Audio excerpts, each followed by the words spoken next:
Assalomu hammaga hurmatli Savat Avto kanali bo'yicha do'stlar egalardan Matiz 5 ga srochniy telefon qilsangiz, olib qolsangiz bo'ladi. 2005-yil metani bir yil martda qo'yilgan deydi. 1 yil bo'lganda, 2025-yil martda qo'yilgan ekan. 1 yil bo'lgan metan qo'yilgandan. Yurgan probegi 212 ming. Taqsirlik qilaman deb sara sveta bo'lgan, lekin o'zini te alyumin sveta ekan. Holati zo'r, Matiz 5 tizda birgalar uchun bu. 4 oynasan knopkali bo'ladi. Holati zo'r, bir qator hissiyati bersa, mashina vaqti chotki bo'ladi. Metan ham toza ekan. Tak, balon sosteniyasi zo'r. Hozir loy bo'lib yotdi, lekin baloni zo'r ekan. 4 dona balon ham chotki holatda.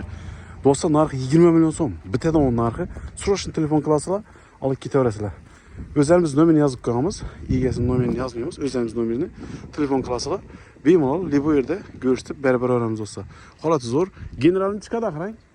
Generalni ham barladi ekan. Xohlasangiz shu durishni olasizlardan taksi qilib haydab yuraverasizlar. Chotki holatda do'stlar. Bittadan barqasi 20 million so'm. Chexol, polik hamma narsasi bor. Zo'r holatda turibdi. Hozir bir qadar haydab ko'ring. Sosteniyasi chotki.